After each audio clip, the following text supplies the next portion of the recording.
Bienvenue à tous. Ravi de vous retrouver dans l'émission. C'est votre hôte, Danny Haiphong. Comme vous pouvez le voir, je suis accompagné de deux amis de longue date de l'émission, l'ancien analyste de la CIA, Larry Johnson, et l'ancien chef de cabinet de Colin Powell, le colonel de l'armée à la retraite, Lawrence Wilkerson. Messieurs, merci beaucoup d'être avec moi aujourd'hui. Ouais, quand on nous regarde, on dirait qu'on s'est échappé de la maison de retraite.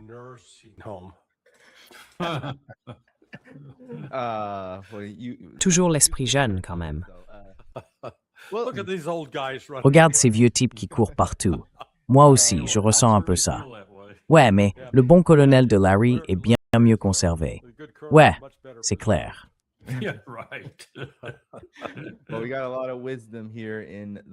Eh bien, on a beaucoup de sagesse autour de cette table aujourd'hui.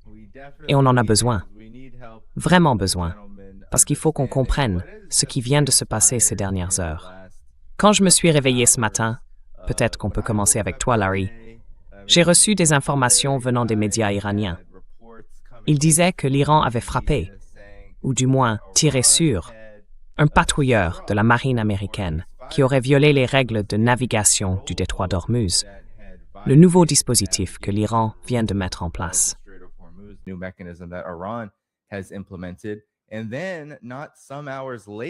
Et puis, à peine quelques heures plus tard, on apprend qu'aux Émirats arabes unis, un cargo est en feu au large des côtes. Ensuite, il y a eu des informations venant directement des Émirats, indiquant qu'un immense incendie s'est déclaré dans le port de Fujairah, dans la zone industrielle pétrolière, apparemment à cause d'une attaque de drone. D'autres sources parlent plutôt de missiles de croisière et de drones qui auraient été tirés sur la zone. Bref, un avertissement majeur, semble-t-il. Et l'Iran l'a d'ailleurs confirmé en déclarant qu'il s'agissait d'un message adressé aux États-Unis. Selon Téhéran, ce qu'ils appellent le projet liberté de Donald Trump constitue une violation du cessez-le-feu. Alors peut-être, Larry, pouvez-vous nous aider à comprendre ce qui s'est passé au cours des dernières 24 heures et nous dire si, selon vous, la guerre a officiellement repris à la lumière de ces événements?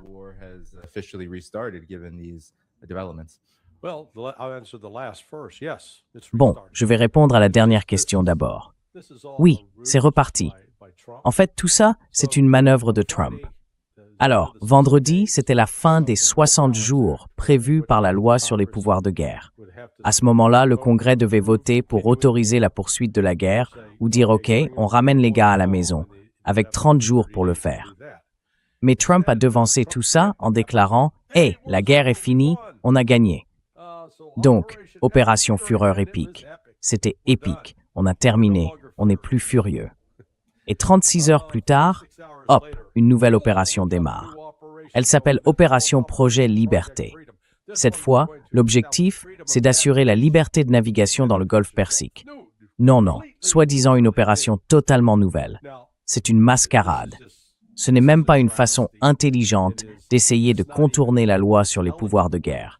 Parce que cette loi précise que le compte à rebours commence dès qu'on commence à déployer les troupes.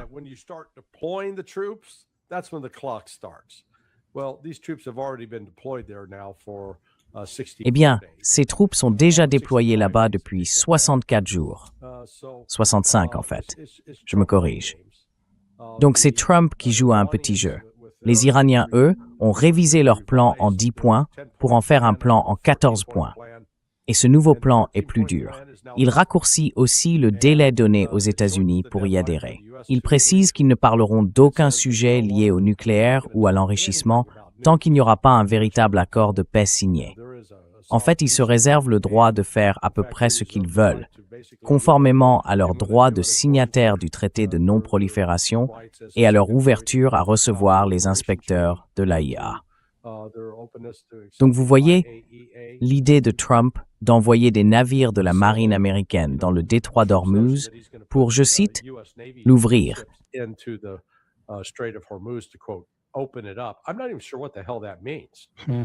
Je ne suis même pas sûr de ce que ça veut dire, franchement. Parce que si on veut définir ce que signifie ouvrir le détroit d'Ormuz, ça veut dire qu'on a éliminé toutes les menaces potentielles qui pourraient endommager un navire. Ça veut dire qu'on a enlevé les mines, qu'on a neutralisé les drones sous-marins, qu'on a détruit les mini-sous-marins capables de tirer des torpilles, qu'on a éliminé les drones de surface, qu'on a éliminé les drones aériens. Ensuite, qu'on a supprimé les missiles de croisière de défense côtière, ceux qui sont cachés dans des grottes, et qu'on a aussi éliminé les missiles balistiques à courte et moyenne portée.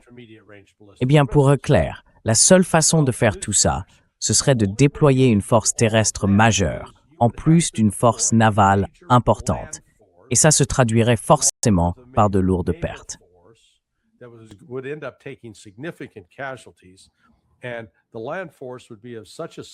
Et la force terrestre devrait être d'une telle ampleur qu'il faudrait pouvoir pénétrer à environ 200, peut-être 250 kilomètres à l'intérieur de l'Iran pour neutraliser tous les sites potentiels d'où ils pourraient lancer des drones, des missiles de croisière ou des missiles balistiques. Mais ça n'arrivera pas. D'accord? Ça n'arrivera pas. Donc, le détroit d'Ormuz ne sera pas ouvert, quoi que fassent les États-Unis. La seule façon de garantir qu'il reste ouvert, à part l'option militaire que je viens de décrire, c'est que l'Iran dise « Allez-y, passez, on ne tirera pas, et avec nos amis d'Oman, on va se partager l'argent. Ce sera une belle occasion de faire du cash. » Voilà où on en est.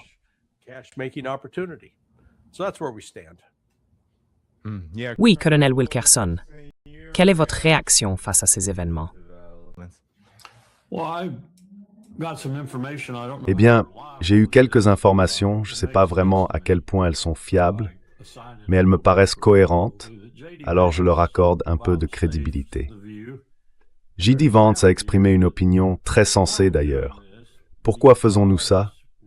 Parce qu'on avait déjà du trafic qui allait passer, si ce n'était pas déjà le cas, lentement, par le détroit d'Ormuz, sous une sorte de surveillance ou de tutelle iranienne, si on peut dire. Et ce qu'on a fait, c'est déclarer quelque chose qu'on ne pourra tout simplement pas tenir. Et on va s'en rendre compte très vite, vraiment très vite. Et ça va clairement jouer contre nous, parce que ça va avoir un impact sérieux sur l'économie mondiale. Ça va influencer le prix du pétrole, et ainsi de suite.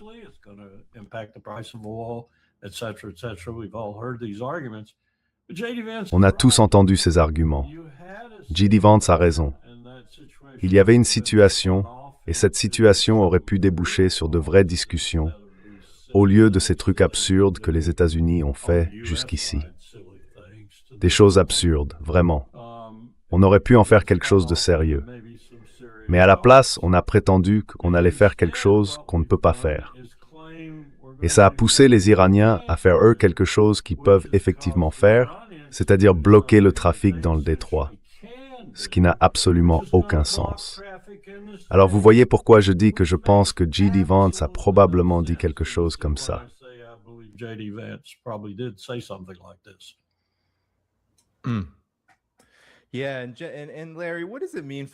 Oui. Et Larry, qu'est-ce que ça veut dire pour l'Iran? Tu sais, d'habitude, je suis plutôt habitué à entendre, surtout pendant la frappe du 28 février et la guerre de 12 jours, enfin disons à peu près tous les 20e, que les États-Unis et Israël ont lancé la première attaque. Mais cette fois, c'est l'Iran qui a pris l'initiative. Ouais, en réagissant fortement à ce qu'ils considèrent comme des violations de ces conditions concernant le détroit d'Ormuz et ses mécanismes. Alors, qu'est-ce que ça signifie, dans un cadre plus large, que l'Iran passe à l'action comme ça et mette ses avertissements à exécution?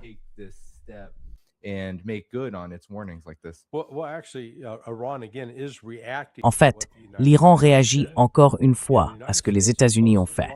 Les États-Unis ont imposé le blocus, puis ils ont arraisonné illégalement des navires qui se trouvaient même en dehors des eaux territoriales.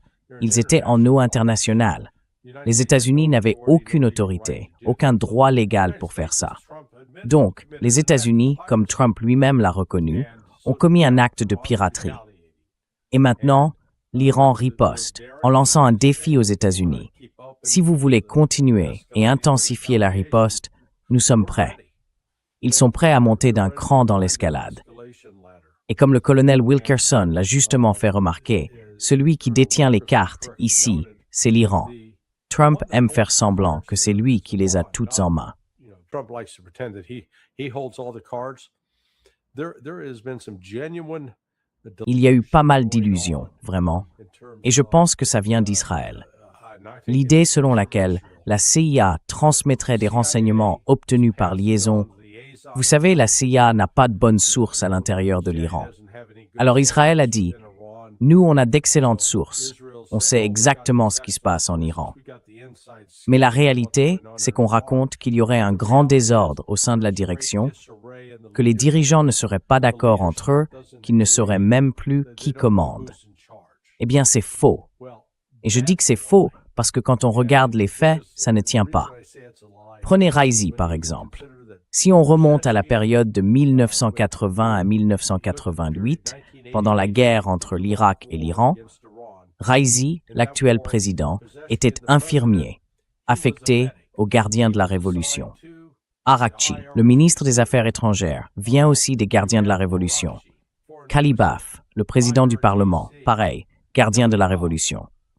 Et bien sûr, l'Ayatollah Khamenei. IRGC, the Ayatollah Khamenei, IRGC. These guys are all, man, Les gardiens de la Révolution. Ces types font tous partie, en quelque sorte, de la même grande unité. Alors, je ne dis pas qu'ils se battaient tous ensemble, mais comme le sait le colonel Wilkerson, quand on fait partie d'un groupe d'officiers de l'armée et qu'on a combattu dans ses jeunes années comme lieutenant ou capitaine au Vietnam, eh bien plus tard, quand on est tous devenus de vieux briscards, il y a un lien très fort, qui n'existe pas vraiment chez les civils. C'est exactement ce qui se passe en Iran. Je dirais qu'en ce moment, en Iran, il y a une direction plus soudée, plus unie que jamais dans toute leur histoire, depuis 46 ans. Ils n'ont jamais eu un groupe de dirigeants issus d'une même expérience fondatrice, celle de la guerre contre l'Irak.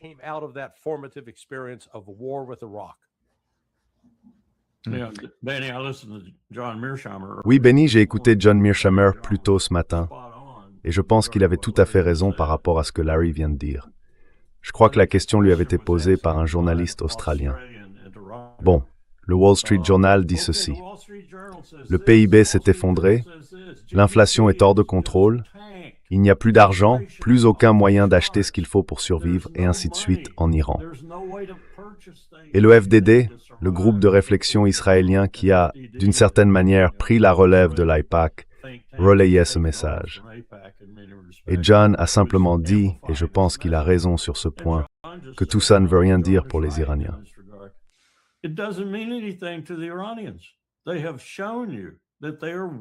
Ils vous ont montré qu'ils étaient prêts, parce que vous représentez pour eux une menace existentielle.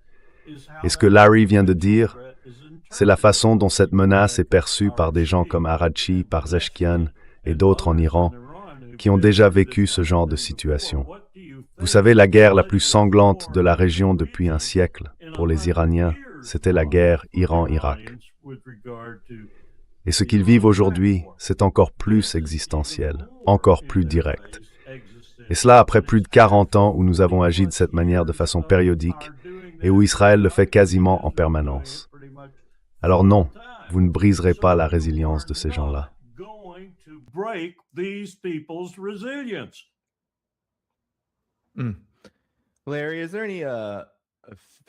Larry, est-ce qu'il y a une base factuelle à la déclaration des États-Unis en ce moment, selon laquelle ils auraient touché 6 vedettes rapides iraniennes dans cet affrontement?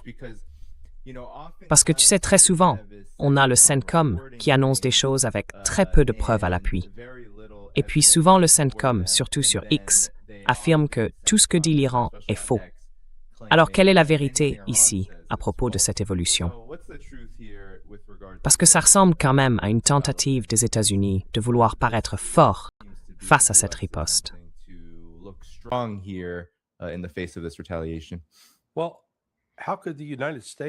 Eh bien, comment les États-Unis auraient-ils pu détruire 6 bateaux alors que la marine iranienne était déjà anéantie? L'armée de l'air, la marine, tout. Oui, d'accord, dès le départ. Mais on peut reconnaître que les États-Unis ont mené un énorme effort de propagande. pas tellement pour tromper l'ennemi, mais pour tromper le peuple américain, pour le convaincre que vous savez, ce nouveau Coca, il est vraiment bon, il a bon goût. Et les gens disent, ça a le goût de pisse de cheval. Et on leur répond, non, non, la pisse de cheval, c'est bon pour vous. Écoutez, aucune campagne de marketing ne changera la réalité sur le terrain.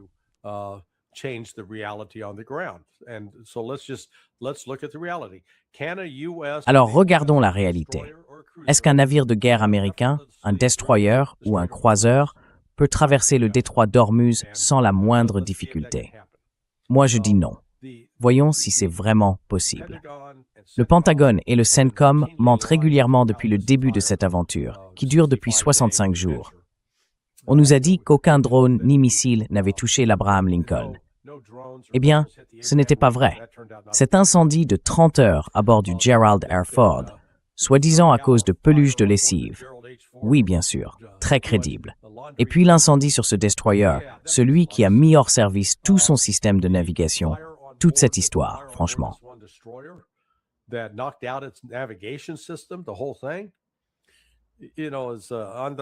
Vous savez, comme l'a fait remarquer Andrei Marcianov, il a dit que ça ressemblait plutôt à un missile qu'il aurait frappé, ce qu'il aurait mis hors service.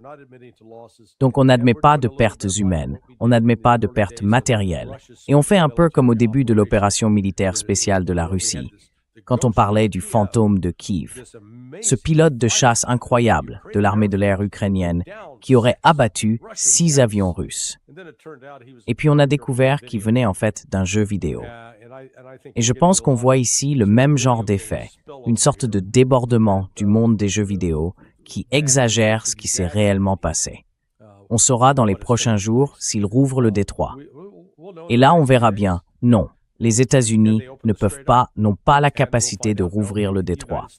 Le seul pays qui le peut, c'est l'Iran.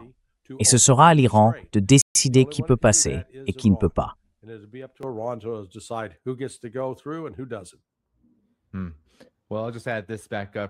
Bon, je vais simplement rajouter ça ici.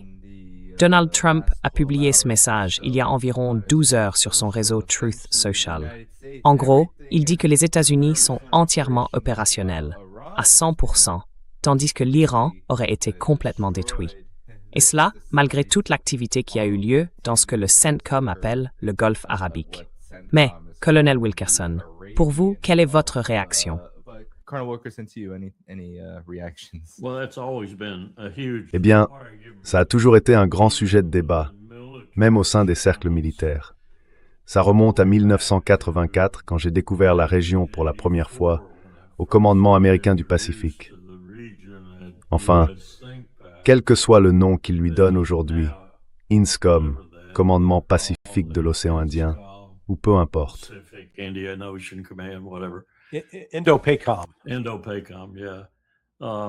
Indo-PACOM, oui.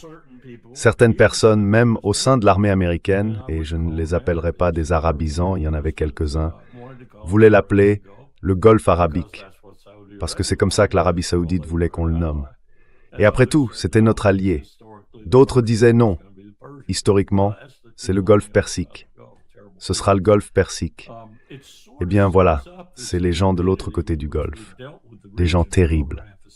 Ça résume assez bien la stupidité avec laquelle on a géré cette région depuis plus d'un demi-siècle. Si on regarde ce qui se passe, ce que Larry vient de décrire par exemple, ou ce qu'il disait peut-être dans un précédent podcast, la seule façon de faire ce que Donald Trump prétend, avec toutes les absurdités qu'il raconte, ce serait de débarquer des troupes en Iran, de traverser le pays et de faire ce qu'il dit avoir fait alors qu'il ne l'a pas fait.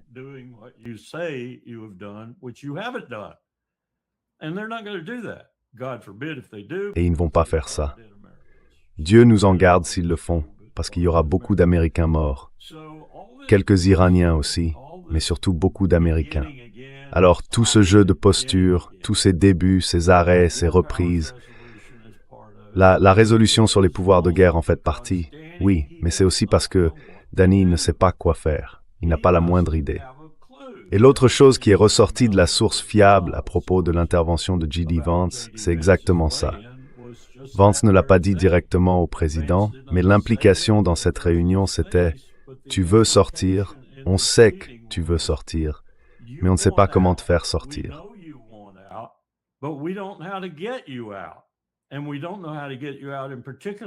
Et on ne sait pas comment t'en sortir, surtout parce que tu continues à t'enfoncer d'une certaine manière et à aggraver la situation.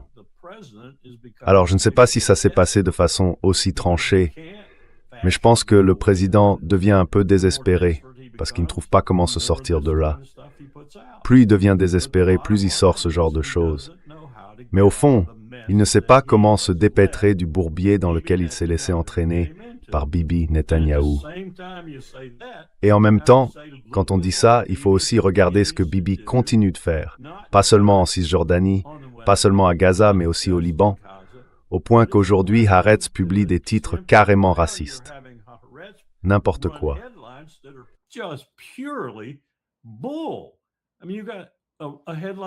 Je veux dire, ce matin, on a un gros titre qui dit, en gros, « J'ai donné l'autorisation à l'armée israélienne de tirer sur les Palestiniens, de les tuer, mais surtout de ne pas tirer sur les colons. En fait, quand vous entrez là-bas, assurez-vous d'être avec les colons et de tuer les Palestiniens. Au mieux, tirez-leur dans les genoux, mais tuez-les si vous le voulez. » Ce sont les ordres qui circulent en ce moment en Cisjordanie, et je suis sûr que c'est encore pire au Liban. Voilà où on en est. On est dans une situation chaotique, au Liban, à Gaza et ailleurs. Et Trump ne sait pas comment s'en sortir. Et même s'il trouvait un moyen de s'en sortir, qu'est-ce que ferait Bibi Netanyahou? Il ferait tout pour le ramener dedans. Bref, il s'est mis dans un sacré pétrin.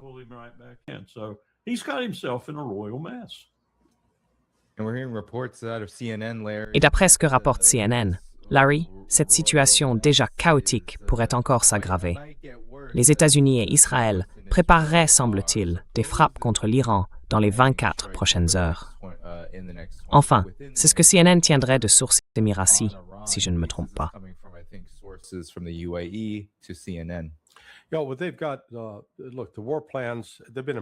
Eh bien, ils ont... Enfin, regardez, les plans de guerre sont prêts. Les cibles sont déjà définies. Tout ça est en place depuis environ 2 semaines. Donc maintenant, il ne reste plus qu'à attendre la décision de lancer l'opération. Mais dans tout ça, je pense qu'ils n'ont pas complètement pris en compte les améliorations que l'Iran a apportées à son système de défense aérienne. L'Iran a mené, au cours des 3 dernières semaines, 2 essais réels de ce système, ce que j'appelle des tests de tir en conditions réelles. Donc, clairement, ils ont quelque chose de nouveau, et leur capacité à intercepter des avions qui survoleraient le golfe Persique, à mon avis, s'est renforcée. Et pour l'instant, l'Iran n'a pas encore commencé à bombarder Israël ou les autres bases américaines avec des drones ou des missiles. Mais ça va venir. Et ils ont aussi promis qu'ils avaient une nouvelle surprise en réserve pour l'Occident. They've also promised they got a new surprise in store for the West. I have no idea what that is, but they've been pretty. J'en ai aucune idée, mais ils ont été très clairs là-dessus. Oui, ils ont un nouveau type de système d'armes qu'ils n'ont pas encore utilisé. Donc là, les États-Unis sont coincés. La seule issue, ce serait que Trump fasse ce qu'il ne fera pas. Reconnaître qu'il s'est trompé, admettre la défaite, essayer de maquiller un peu la situation et s'en aller. Mais non, ils vont continuer à s'entêter. C'est le vieux piège du coup irrécupérable. Un peu comme le joueur de blackjack qui continue d'emprunter de l'argent au casino pour perdre encore plus. Et puis l'Iran, lui, a reçu un soutien clair, un vrai vote d'approbation, à la fois de la Russie et de la Chine. Vous avez vu ce que la Chine a fait hier. Elle a dit à toutes ses banques et à ses raffineries, en gros, ces sanctions américaines dites à Donald Trump d'aller se faire voir, on les ignore, on n'en tient pas compte. Ah, ça risque d'être une conversation intéressante si Trump décide d'aller en Chine. Oui, enfin, s'il y a sign. Oui, et je ne pense pas qu'il le fera. Mais les Chinois maintenant, ils ont fini de jouer au jeu des États-Unis. Ils ne vont pas s'incliner, pour ainsi dire, devant Washington et Donald Trump. De la même façon, c'est Poutine qui a pris l'initiative. Il a appelé Trump et en gros, il lui a dit « Écoute, tu ferais mieux de ne pas envahir, de ne pas envoyer de troupes au sol en Iran. Si tu le fais, ça va créer un problème bien plus grave. Et je ne pense pas que tu veuilles ça. » C'était pas vraiment une menace, plutôt un avertissement. Fais attention. Si tu fais ça, il va se passer quelque chose de mauvais. C'est un peu comme quand on touche une plaque brûlante. On se brûle. Donc l'Iran profite de cet avantage. Et puis il y a Biden. Mon Dieu, quel idiot.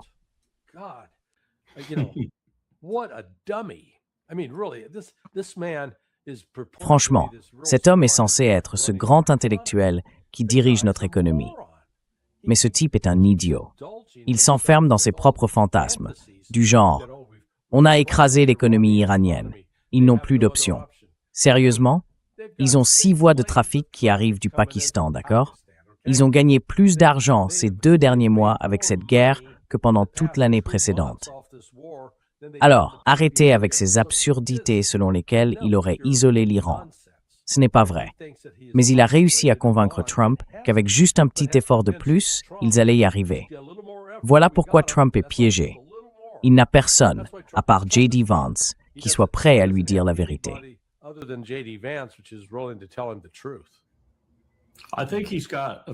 Je crois qu'il en a quelques-uns au Pentagone maintenant.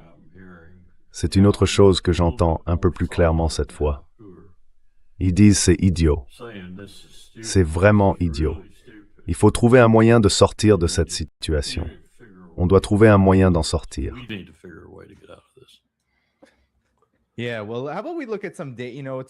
Bon, et si on regardait un peu les données? Ce qui est intéressant, c'est qu'avec tout ce qui s'est passé ces dernières 24 heures, on dirait qu'au départ, Donald Trump essayait de faire baisser les prix du pétrole. Et d'ailleurs, ils ont effectivement baissé, mais seulement pendant, je ne sais pas, quelques heures. Mais l'annonce du CENTCOM est arrivée avant tous les rapports sur les navires touchés et sur le port de Fujairah, frappé par l'Iran. Le CENTCOM a déclaré qu'ils avaient des destroyers lance-missiles en opération dans le golfe arabo-persique, après avoir franchi le détroit d'Ormuz, dans le cadre du projet Freedom. Les forces américaines participent activement aux efforts pour rétablir le passage des navires commerciaux, comme première étape, et ainsi de suite. Bref, ce sont ces données qui montrent que, si on regarde la carte ici, il n'y avait absolument aucun navire qui traversait le détroit d'Ormuz pendant cette période.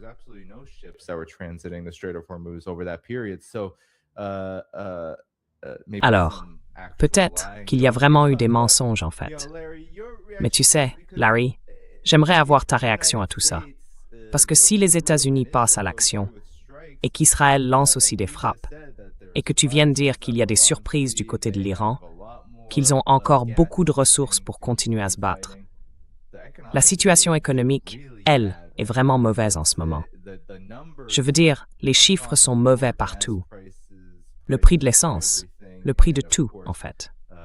Et bien sûr, l'impact politique que tout ça a sur l'administration américaine risque de s'aggraver encore, à mon avis. Alors pourquoi aller de l'avant maintenant et de cette manière?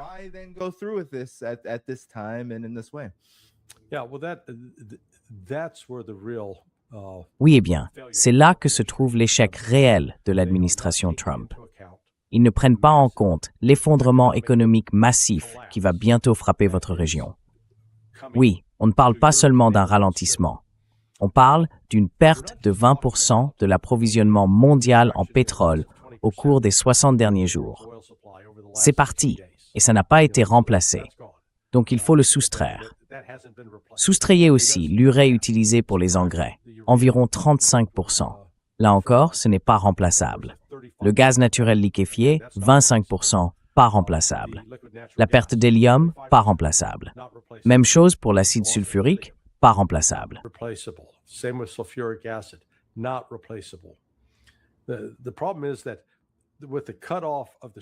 Le problème, c'est qu'avec la fermeture du détroit d'Ormuz, qui a commencé le 28 février, il y avait déjà des navires en mer chargés de ces produits dont on manque aujourd'hui.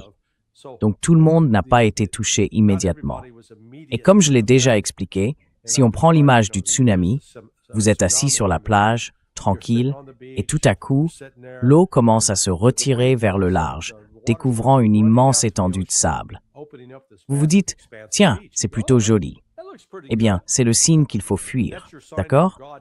Levez-vous de votre transat, courez vers les hauteurs, parce qu'une vague énorme va revenir s'abattre sur la côte.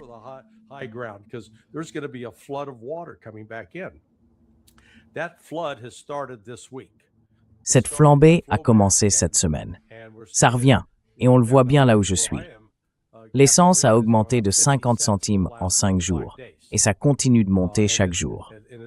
Samedi, j'ai vérifié, c'était à 3,96 $ le gallon.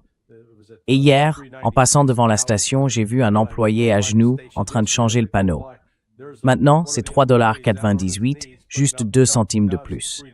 Et ça a un impact. Ma femme, en faisant le plein, m'a dit qu'elle avait entendu pas mal de gens autour d'elle râler à cause de ça. Donc, Trump a un vrai problème sur les bras, même si ici, en Floride, on s'en sort un peu mieux que certains là-haut, dans le Midwest. On est sur la côte ouest. Ah oui, Horrible. oui. Alors quand l'impact complet de cette économie va se faire sentir, tous les mensonges qu'on nous a racontés vont éclater. Parce qu'on l'a déjà vu sur le marché au comptant du pétrole, le fameux papier des contrats à terme sur le pétrole. Ils mentent à plein tube là-dessus depuis 60 jours. Allez revoir ce qu'ils disaient. Les contrats à terme, ce qu'ils prévoyaient pour le prix du pétrole en mai, c'était autour de 4,20 $. Eh bien, c'est combien maintenant? 140 si vous l'achetez directement à la sortie du navire. Parce que ce papier, ça ne veut rien dire. C'est juste une partie de la manipulation du marché, pour endormir les gens, leur faire croire que ce n'est pas si grave que ça. Mais je vous le dis, c'est pire que ce qu'on croit. Bien, bien pire.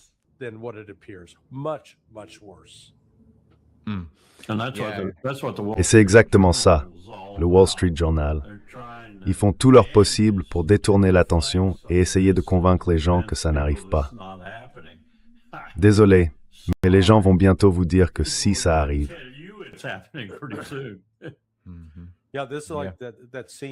Oui, c'est un peu comme cette scène du film Police Story. Frank Drebin est là, debout, et derrière lui, le bâtiment est en flammes, il y a des explosions, des fusées qui partent dans tous les sens, c'est le chaos total. Et lui, il reste là en disant « Circulez, il n'y a rien à voir. Circulez, il n'y a rien à voir. » Eh bien, c'est exactement là où on en est.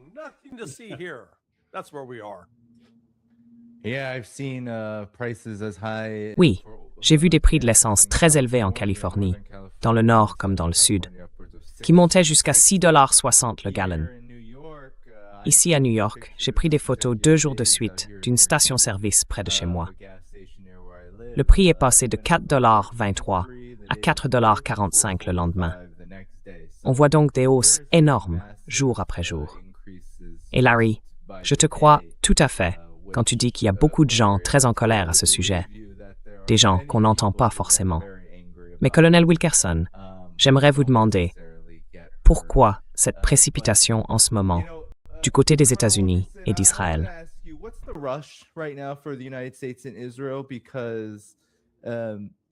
Parce que si je raisonnais en termes de réalpolitik, vu le rapport de force, à la fois sur le champ de bataille et dans la situation économique mondiale, il semblerait que ce soit dans l'intérêt des États-Unis et même d'Israël de faire une pause, une vraie pause, comme celle qu'ils avaient faite pendant la guerre de 12 jours, ou comme celle qu'ils prétendent faire pendant ce récent cessez-le-feu. Mais on n'a pas l'impression qu'on va dans cette direction. Au contraire, on dirait qu'on est complètement reparti. Alors, pourquoi cette précipitation de leur part?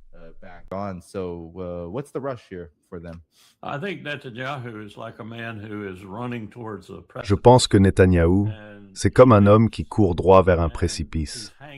Il saute et il reste suspendu dans les airs, juste au-dessus du vide. Peut-être qu'il y a, je sais pas, 150 mètres de chute jusqu'au rocher, là dans l'océan en bas. Et politiquement, c'est exactement là qu'il en est. Sur le plan de la guerre au Liban, il est en train de tout perdre. J'ai entendu l'autre jour un ami, un ancien de l'armée israélienne, qui vit maintenant ici. Il m'a dit que certains de ses anciens camarades, encore sur le terrain au Liban, sont vraiment étonnés qu'on n'ait pas changé de stratégie.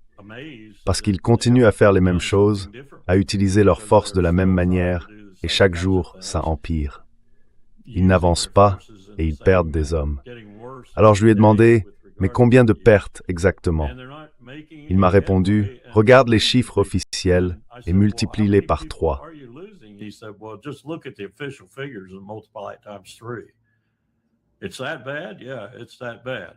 C'est à ce point-là?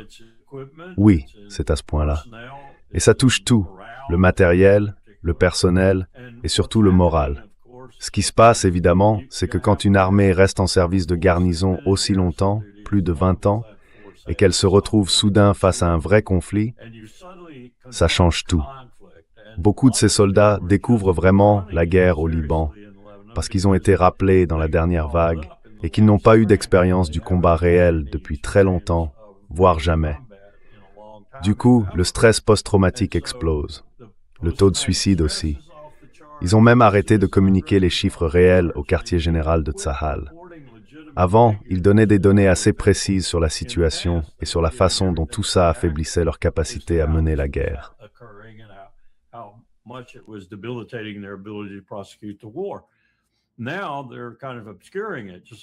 Maintenant, ils essaient un peu de brouiller les choses, comme ils ont brouillé les dégâts visibles en Israël, causés par les frappes constantes de l'Iran jusqu'à récemment.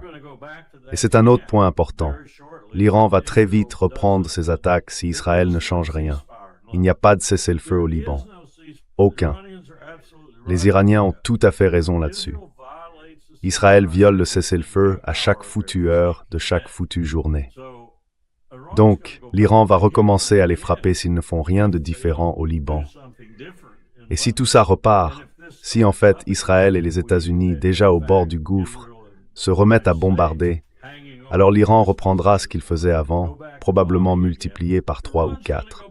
Autrement dit, on risque de voir l'État d'Israël être rayé de la carte.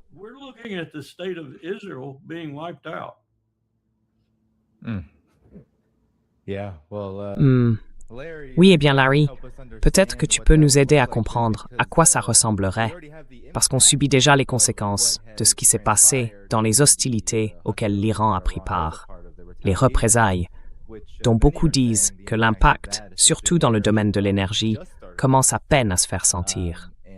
Et maintenant, on est un peu en train de rattraper tout ça. Mais les États-Unis semblent prêts à encaisser, ou du moins, peut-être pas vraiment prêts, mais disposés à assumer ces coûts. De quels coûts parle-t-on exactement? Donald Trump est prêt à le faire. Oui, Donald Trump. Les va-t-en-guerre de Washington, eux, semblent plus qu'enthousiastes. Tous les autres, non.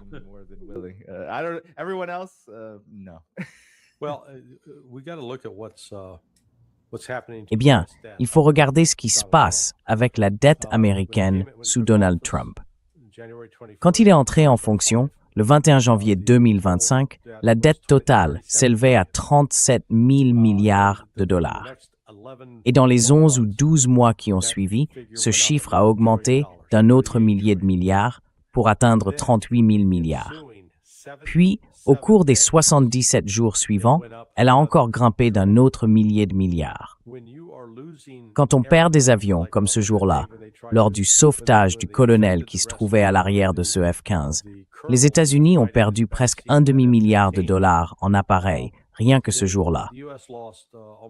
Ils ont aussi subi, comme l'a détaillé CNN, d'importants dégâts sur plusieurs bases militaires, sans même compter les radars. C'était littéralement plusieurs milliards. Et si on ajoute les radars, au moins 2 d'entre eux, chacun coûtant plus d'1 milliard de dollars, ont été détruits.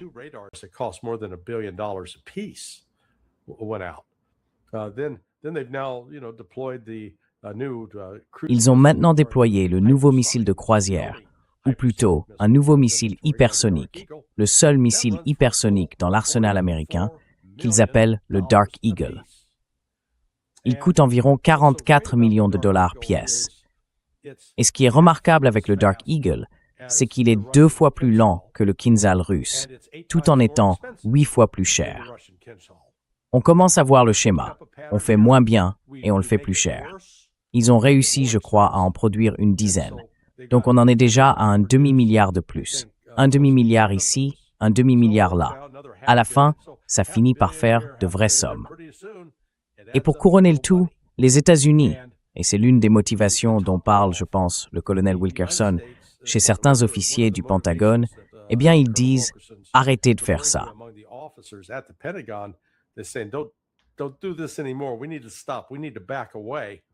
Il faut qu'on s'arrête. Il faut qu'on fasse marche arrière, parce qu'on a épuisé des systèmes d'armes essentiels. Et ils ne peuvent pas, je le dis clairement, ils ne peuvent pas les remplacer maintenant, parce qu'ils dépendent de minerais rares que la Chine contrôle. Et la Chine ne nous en envoie plus. Donc, on ne peut pas fabriquer ces armes. Et en plus, ils déforment la réalité, ou, pour dire les choses franchement, ils mentent sur l'ampleur réelle des pertes. Par exemple, ils ont dit que, pour la batterie de missiles Patriot, ils en avaient perdu 50%. C'est faux. Ils en ont perdu 90%. Peut-être même 95%. C'est à ce point-là, parce que les chiffres ne tiennent tout simplement pas. Quand on part du principe que, disons, le total produit à la fin de l'année 2025 était de 6420. The grand total produced as of the end of 2025 was 6,420. To strip 2,000 of those away. Alors, retirez-en 2000. Ceux-là sont partis pour des ventes militaires à l'étranger. Enlevez encore 1000 de plus, ceux-là sont allés à l'Ukraine. C'est fini, ils sont plus là. Ensuite, regardez le chiffre qu'il vous reste. Ça nous laisse à peu près la moitié, environ 3310 par rapport à ce qu'on avait au départ. Et quand on se rend compte que ces 3310 missiles, disons 3400 pour simplifier, ces missiles PAC-3, il faut en tirer 2 pour abattre une seule menace entrante. Donc, avec 3400 missiles, ça veut dire qu'on peut faire face à environ 1700 missiles balistiques, missiles de croisière ou drones.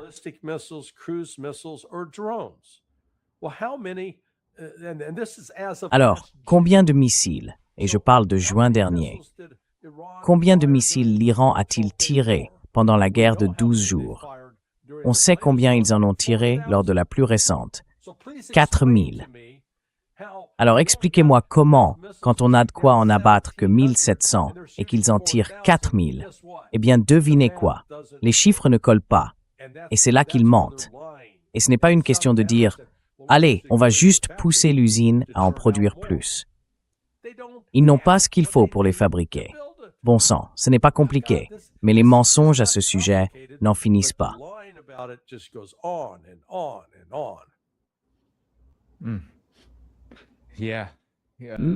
Oui. Et maintenant, on a, vous savez, Enfin, regardez, colonel Wilkerson. Vous avez utilisé tout à l'heure le mot « désespéré ».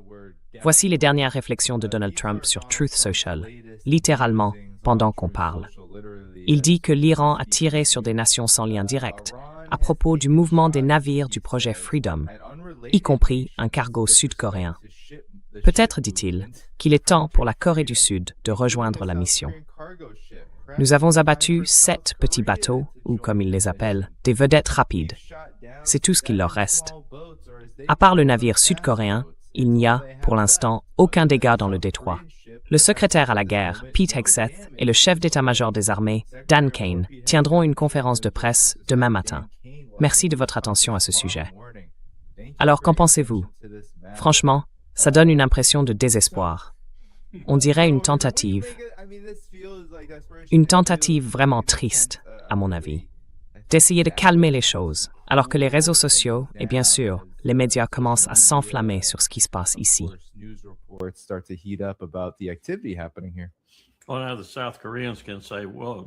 Eh bien, maintenant, les Sud-Coréens peuvent dire « Rendez-nous nos pères et on fera quelque chose pour vous ».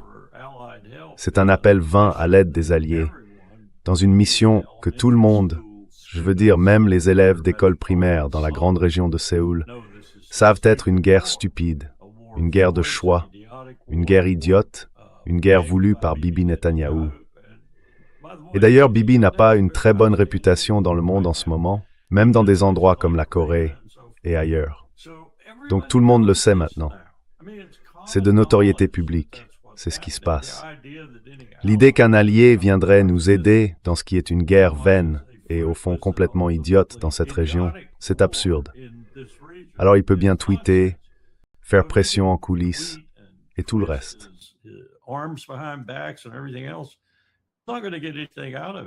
Il n'en tirera rien du tout. Je doute vraiment, comme Larry l'a laissé entendre, et je pense qu'il a raison. Je doute très sérieusement qu'il aille à Pékin. Et même s'il y allait, je pense qu'il serait accueilli assez froidement et que ce ne serait pas une bonne affaire pour Donald Trump. Donc dans tous les cas, je ne pense pas qu'il ira. J'espère pourtant qu'il le fera, parce que je crois qu'il pourrait enfin ouvrir les yeux, au moins un peu, sur le fait que le pays le plus puissant du monde s'oppose à ce qu'il fait dans ses réunions privées ou ailleurs. C'est un peu la même chose, par exemple, que ce que Poutine a fait passer, mais en face à face lors de la conférence de presse qu'il a donnée juste après sa rencontre avec le ministre des Affaires étrangères, Abbas Sargé.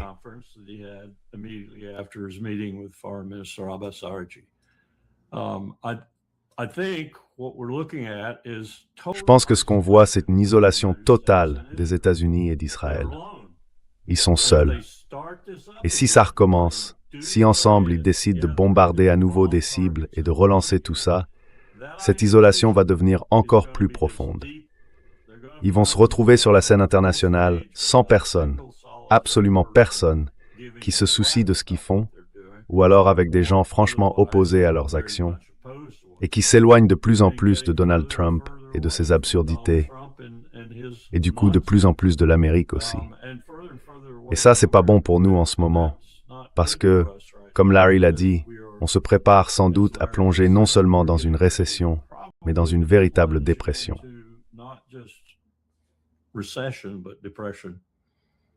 Oui. Oui. Et à propos de cette rencontre qui serait prévue, ou du moins supposée avoir lieu autour du 14 mai, tu sais, Larry, la Chine aime bien soigner ses invités. Il déroule souvent le tapis rouge, surtout pour les partenaires des pays avec lesquels ils pensent pouvoir établir une relation mutuellement avantageuse. Mais là, Trump, The Hill et plein d'autres médias traditionnels ont parlé du fait que Trump n'a quasiment aucune carte en main. Eh bien, Donald Trump semble ne pas comprendre ce que ça veut dire, avoir des cartes. Il a publié, enfin c'était sur le compte Twitter de la Maison-Blanche, une image générée par intelligence artificielle où on le voit brandir des cartes du jeu Uno, sans se rendre compte que dans ce jeu, toutes ces cartes signifient en gros qu'il est en train de perdre.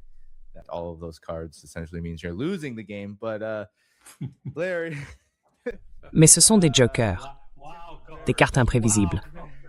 C'est très typique de Trump de se tromper sur ce genre de choses. Mais peut-être que vous pouvez nous en parler, parce que Donald Trump aux États-Unis parle souvent du fait qu'ils ont toutes les cartes en main face à l'Iran, en gros, sur la scène internationale. Sauf que maintenant, à l'approche de cette rencontre, la plupart des observateurs, même les plus avertis, disent qu'en réalité, les États-Unis sous Trump ne semblent pas avoir beaucoup de cartes à jouer face à la Chine. Et l'Iran pourrait bien être une des raisons principales. Alors peut-être que vous pouvez nous aider à comprendre ça.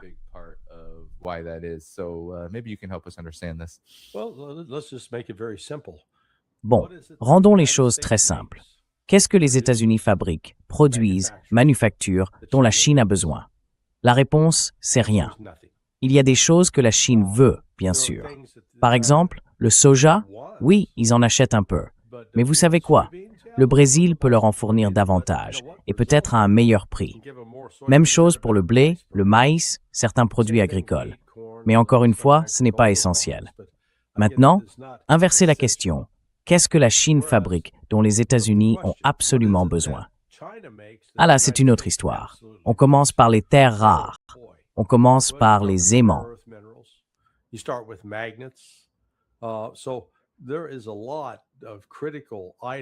Il y a donc beaucoup d'éléments essentiels dans l'industrie. Je pense que les générateurs et les transformateurs en font aussi partie. Les États-Unis ont en fait besoin de certaines choses que la Chine possède. Donc dès le départ, ça leur donne un certain levier. Certains des mèmes qui circulent en ligne, créés par les Iraniens, sont franchement hilarants et en même temps très durs. Il y en a un, par exemple, où l'on voit Donald Trump assis par terre, portant des couches pour adultes, en train de jouer avec des petits soldats pendant que Pete Hegseth, en uniforme militaire, est affalé sur le canapé et finit par vomir au milieu de la scène.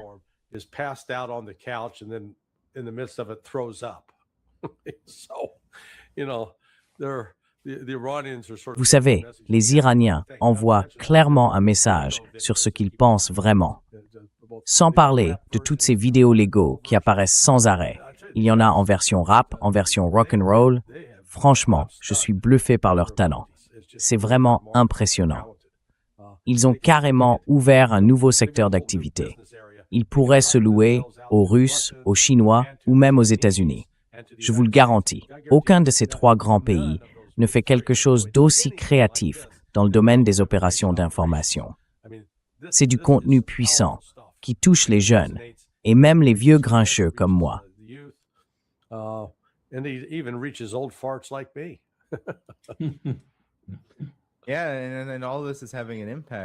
Oui, et tout ça a un impact. Je veux dire, les derniers sondages, colonel Wilkerson, montrent que Donald Trump atteint à peine 30% d'opinion favorable. Je crois même que c'est tombé à 32% dans le dernier sondage Ipsos. Et ces chiffres ne cessent de baisser depuis la frappe du 28 février jusqu'à aujourd'hui. On est le 4 mai maintenant. Donc la situation semble très mauvaise pour l'administration Trump, pour le Parti républicain. Certains diront que ça n'a pas d'importance, bien sûr, parce qu'on a une machine de guerre bipartisane et tout ça. Mais en même temps, il y a quand même une vraie question de légitimité autour de tout ça. Et les États-Unis, Donald Trump et son administration n'en ont aucune en ce moment. Qu'en pensez-vous?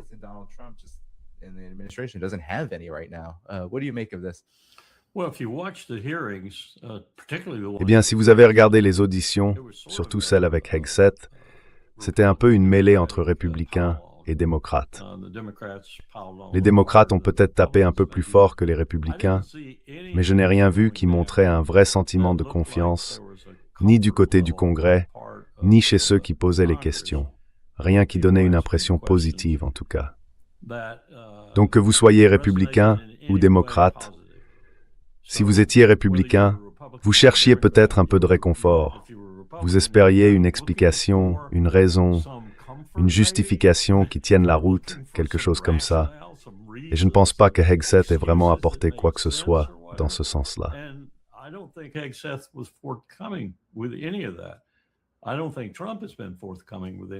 Je ne pense pas que Trump ait été très transparent non plus quand il a essayé de répondre à ces questions qui le minent, comme vous venez de le dire, notamment en ce qui concerne les sondages. L'affaire Epstein en fait partie. Et si l'idée était de détourner l'attention du peuple américain d'Epstein, eh bien, il leur a donné quelque chose d'encore pire qu'Epstein, leur portefeuille. Et celui-là va être de plus en plus touché, et pas dans le bon sens. Je ne vois pas comment il peut s'en sortir à l'international, ni même sur le plan intérieur. Et ça m'inquiète vraiment, parce que je pense que cet homme a des projets. Et je crois qu'il y a autour de lui des gens comme Bannon et d'autres qui ont des projets similaires.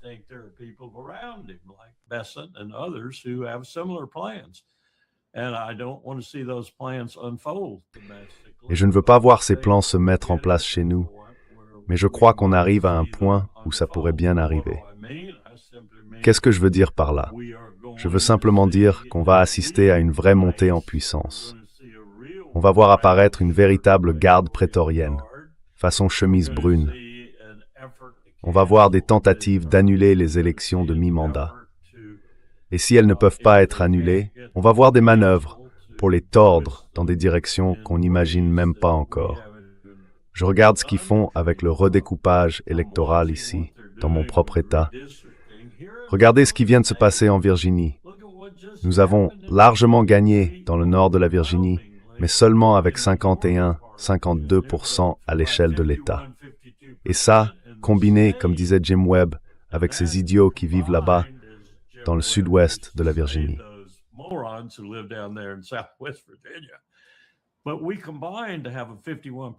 Mais on a réussi à obtenir, disons, un plébiscite à 51%, un vote clair et équitable, du moins d'après tout ce que j'ai pu voir. Et devinez quoi? Les juges sont déjà en train de revenir là-dessus. Et les États républicains, comme le Texas et... c'était lequel déjà? Le Montana, je crois. Ou peut-être l'Idaho. Ils sont tous en train de redécouper leur circonscription, ou de prévoir de le faire. Donc en ce moment, tout le monde bouge très vite pour se contrer les uns les autres dans cette affaire des élections de mi-mandat. Ça aussi, c'est en cours. Et à mes yeux, c'est une manière, en gros, de compromettre ces élections. Et puis il y a le fait que on a un président dont je ne doute pas une seconde qu'il pourrait, pour une raison absurde, invoquer la loi sur l'insurrection et essayer de prendre le contrôle du pays.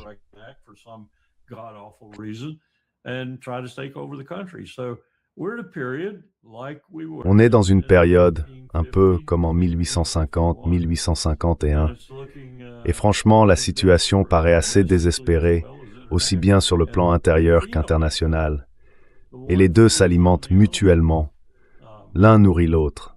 Regardez ce qu'on vient de faire en Allemagne. 5000 soldats rentrent à la maison. Et j'ai compris qu'il a même déclaré l'autre jour qu'il pourrait peut-être doubler ce chiffre. Merz fait de son mieux pour gérer ça. Ce n'est pas, enfin si on veut rapatrier les troupes, très bien, mais pas de cette manière.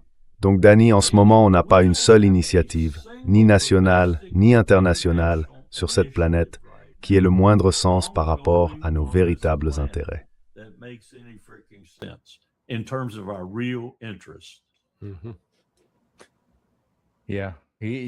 Madame, oui. Enfin, Larry, à propos de la situation actuelle, j'ai même entendu certains dire que les États-Unis et Israël sont en train de créer une sorte de nouvel incident du golfe du Tonkin, avec leurs actions directes, pour justifier une escalade. Mais comme vient de le dire le colonel Wilkerson, c'est une catastrophe. Donc, contrairement au golfe du Tonkin, qui visait à étendre et à intensifier la guerre du Vietnam dans l'espoir d'y obtenir une victoire. Ce qui n'allait pas arriver, mais c'était au moins l'idée. Ici, il n'y a ni vision, ni perspective. Alors, pourquoi se tendre un tel piège, en fait? Il faut avoir un peu de force. Oui, il faut quand même une certaine force militaire. Je veux dire, regardez, quand la résolution du golfe du Tonkin a été adoptée, il y avait encore au moins une majorité de gens dans ce pays qui soutenaient la guerre du Vietnam. Oui, le mouvement anti-guerre n'avait pas encore vraiment pris toute son ampleur. Et il y avait encore, vous savez, beaucoup de gens prêts à soutenir l'idée qu'on combattait le communisme, que c'était pour empêcher les dominos de tomber, tout ce genre de bêtises. Mais Trump, lui, en est déjà au stade où le mouvement anti-guerre est devenu majoritaire. Donc il ne bénéficie pas du doute. Et c'est de sa faute. Il aurait pu sortir et essayer de construire un mensonge que les gens auraient cru pour les rallier à sa cause.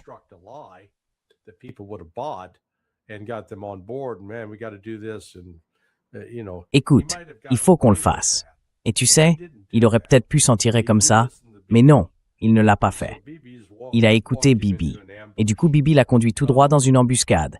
Et tu sais, le colonel Wilkerson disait tout à l'heure que Bibi avait foncé du haut de la falaise et qu'il était suspendu en plein air. Oui, c'est le coyote, d'accord? Le coyote du dessin animé Bip Bip et le coyote. Sauf que, franchement, je pense que le coyote est bien plus malin et intelligent que Benjamin Netanyahou. Mais bon, si on reste dans la comparaison avec un personnage de dessin animé, ce qui se passe en Israël en ce moment, c'est tout sauf une blague. Ils ont redoublé d'acharnement, du genre « Et j'ai une super idée, voyons combien de chrétiens on peut attaquer. »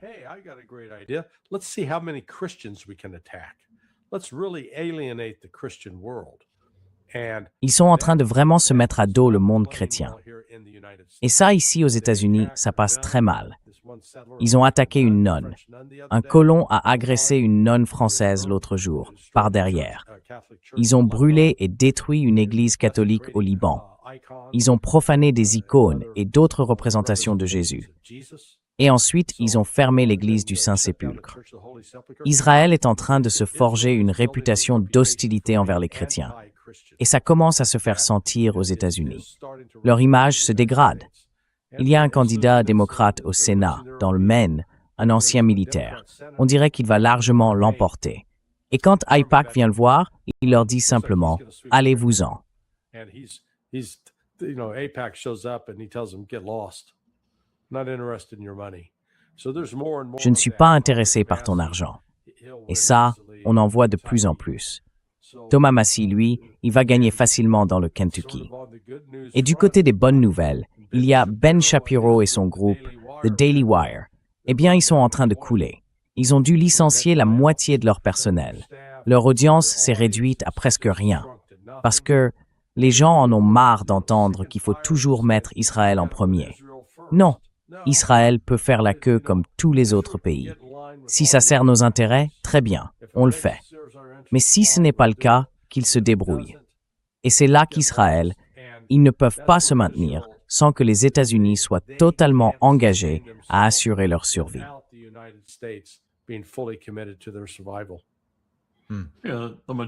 La majorité des Américains sont contre cette guerre. Et la plupart de ceux qui s'y opposent savent très bien qui nous y a entraînés. Oui, oui. Eh bien, depuis quelques minutes, messieurs, j'ai reçu pas mal de critiques ici pour avoir parlé du déclin de l'Empire américain, maintenant que même le New York Times en parle dans ses pages d'opinion.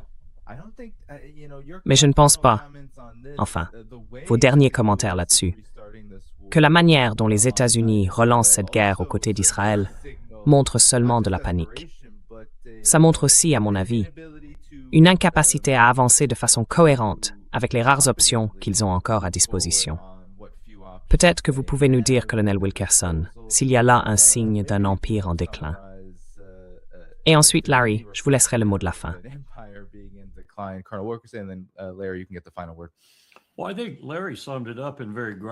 Eh bien, je pense que Larry l'a résumé de façon très parlante. J'ai tellement écouté de choses là-dessus, pardon si je me trompe un peu. Oui, on n'a même pas assez de navires pour faire ce que Donald Trump veut faire. On n'a pas assez de navires. On ne pourrait pas escorter tous ces pétroliers. On ne pourrait pas rouvrir le détroit d'Ormuz de manière efficace. On ne pourrait tout simplement pas faire ce que ce projet est censé accomplir.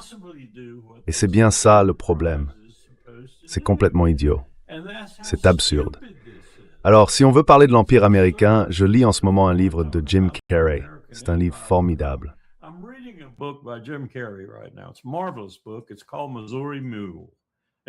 Ça s'appelle Missouri Mule.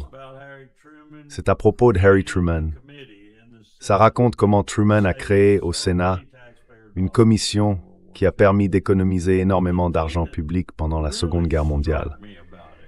Mais ce qui m'a vraiment marqué là-dedans, et il suffit de regarder les notes de bas de page, de lire les propres commentaires d'Harry et ceux de Roosevelt quand il s'énerve parfois contre Truman parce qu'il va trop loin, c'est qu'il comprend qu'on est devenu une sorte d'entité fondée sur les contrats et les grandes entreprises qui fabriquent des produits de mauvaise qualité et les vendent très cher.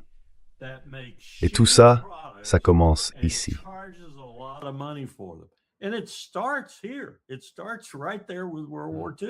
Tout commence là, avec la Seconde Guerre mondiale. Dieu merci, on avait assez de bonnes personnes pour s'en sortir, pour approvisionner tout le monde et gagner la guerre. Mais aujourd'hui, c'est devenu exactement ce qu'on fait. C'est tout ce qu'on fait. On fabrique des produits de mauvaise qualité et on les vend à prix d'or. Et puis, il y a des gens qui envoient des messages à ton podcast, ou peu importe, pour dire que l'Empire a encore ceci ou cela.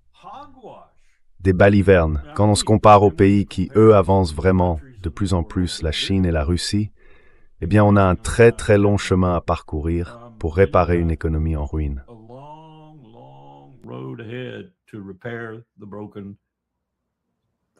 Peu importe. Larry, tu veux dire un dernier mot avant qu'on s'en aille? Vous savez que vous avez un problème quand vous allez voir quelqu'un et que vous lui dites « Bon, je te laisse le choix. Tu préfères dîner avec moi ou faire une coloscopie ?» Et quand la personne choisit la coloscopie, Là, vous savez que ça va pas, d'accord? Eh bien, c'est un peu la situation des États-Unis en ce moment. C'était Norman Vincent Peale, non, qui a écrit Comment se faire des amis et influencer les autres. Eh bien, Donald Trump, lui, est en train d'écrire le livre sur comment se fâcher avec ses amis et rendre ses ennemis furieux. Vous voyez le genre. On n'a pas des foules de gens qui se disent « Ah, les États-Unis, on veut être à leur côté, quoi qu'il arrive. »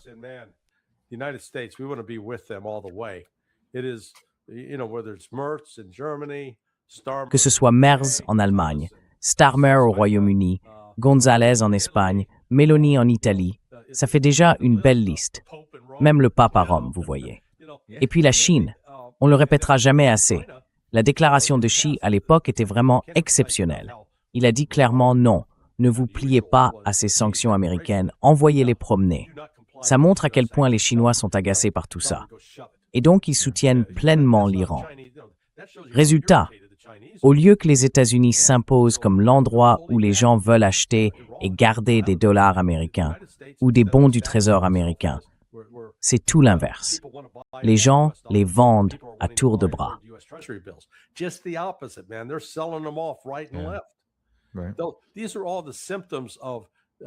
Tout ça, ce sont les signes d'un pays en déclin, pas en pleine ascension. Ce qui est intéressant, c'est la volonté de Merz de tout garder. J'ai publié l'autre jour une liste complète de toutes les bases militaires en Allemagne. Et si les Allemands veulent les conserver, c'est parce que c'est l'un des rares centres de profit aujourd'hui dans leur économie. Le reste de l'économie allemande, franchement, est à bout de souffle. Mais bon, on se dit, pas de souci, on a l'oncle Sam pour partager quelques dollars. Et ça rejoint ce que disait aussi le colonel Wilkerson. Retirer 5000 soldats, d'accord, mais quelle est la stratégie? Est-ce qu'on a un vrai plan de retrait stratégique? Absolument pas. C'est plutôt du genre, je reprends mon ballon et je rentre chez moi.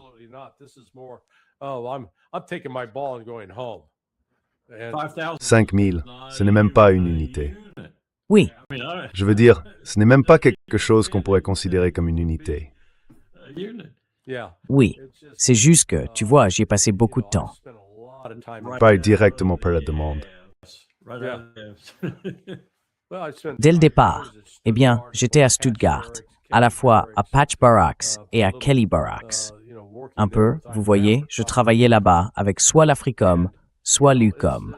Oui, vous savez, c'est les États-Unis. Mais il n'y a vraiment plus de bonnes raisons pour que les États-Unis maintiennent cette présence en Allemagne, sauf si on veut continuer notre activité hégémonique mondiale à attaquer d'autres pays. Si on continue à attaquer d'autres pays, alors oui, on a besoin d'être en avant-poste en Allemagne pour avoir un point de passage, un lieu de ravitaillement et aussi un endroit où ramener nos blessés après qu'ils se soient fait descendre. Ce qui est la raison d'être de Rhein-Main. Juste à côté de Rhein-Main, il y a le centre médical de Landstuhl. Donc oui, on est en train d'assister au déclin d'un empire. C'est ce qu'on est en train de vivre. Et ça, ce n'est pas réversible.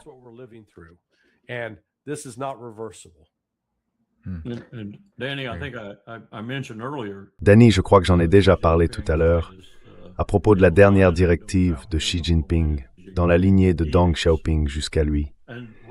Et ce que Larry vient de dire, c'est exactement ce que Xi Jinping a annoncé qu'il allait faire. Il va le faire, et beaucoup plus vite cette fois.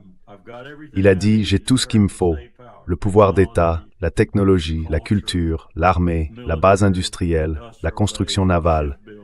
Ce qu'il me manque, c'est une vraie influence dans le système financier mondial. Eh bien, je vais l'obtenir. Et entre les lignes, on comprend bien, il déteste ces sanctions. Le monde déteste ces sanctions. Alors comment on s'en débarrasse?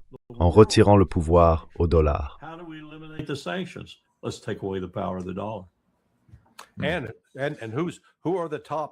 Et quelles sont les 10 plus grandes banques du monde? Les 4 premières sont toutes chinoises. Ensuite, on trouve JP Morgan, Citibank, puis une banque française, une banque japonaise et peut-être une banque allemande ou britannique. Voilà. Donc la Chine représente 40%. 40% aujourd'hui des grandes banques mondiales sont contrôlées par les Chinois. Et cette tendance ne va faire que se renforcer. and that trend's only going to continue. Yeah, well, that's what. Oui, eh bien, c'est exactement ce que le développement industriel et la croissance économique peuvent permettre. Et je vais conclure là-dessus. Beaucoup de gens pensent que cette consolidation des routes commerciales du pétrole, et même du pétrole lui-même par les États-Unis, serait une sorte de preuve que le pays cherche à maintenir sa domination. Mais je ne crois pas que la Chine, la Russie, l'Iran, et bien sûr les pays assez lucides pour commencer à s'aligner avec eux, donc en dehors de l'orbite américaine, vont rester les bras croisés en disant « Très bien, les États-Unis contrôlent le pétrole et les routes, alors on s'incline ». Je ne pense pas que l'histoire avance comme ça, ni que ce soit la tendance générale. Je crois que plus les États-Unis jouent les intimidateurs, plus ils essayent d'affamer le reste du monde, le Red Seven, plus on verra se renforcer les dynamiques que vous venez justement de décrire ici. We're going to see the trends that you guys just outlined here. So buckle up, everybody. This was a great show. Accrochez-vous, tout le monde. C'était une super émission. Avant qu'on se quitte, n'oubliez pas d'appuyer sur le bouton « J'aime ». Je veux aussi remercier toutes les personnes qui ont envoyé des super chats et celles qui sont devenues membres. Désolé, on n'a pas pu répondre à toutes les questions, mais je vais mettre le lien dans la description de la vidéo tout de suite. Vous pouvez suivre Larry Johnson sur sonar21.com. Et puis, allez voir aussi. Colonel Wilkerson, je viens de voir que vous étiez dans l'émission de Tucker Carlson, donc vous pouvez aller sur X pour regarder ça. Ça a l'air d'une super intervention. Il y a toute une histoire derrière. Hein? Oui. J'ai vraiment envie de voir ça moi-même. C'est sorti tout récemment, non? Oui, je crois bien. Après 3 semaines, enfin. Ah là là. En tout cas, tout le monde devrait vraiment aller voir ça. Je n'arrive pas à imaginer que quoi que j'ai dit puisse encore être sans importance. Oh, eh bien. Je suis sûr qu'il en reste encore pas mal. Il doit bien rester 3 semaines d'entretien. Oui, C'est comme ça, parfois. Hein. Bon, merci à vous deux d'être venus. On va partir ensemble. N'oubliez pas de mettre un petit « j'aime » avant de partir. Tous les liens pour soutenir l'émission sont dans la description et vous y trouverez aussi le blog de Larry Johnson. À la prochaine. On se retrouve demain à 12h30, heure de la côte Est, avec notre ami commun, Scott Ritter. À demain.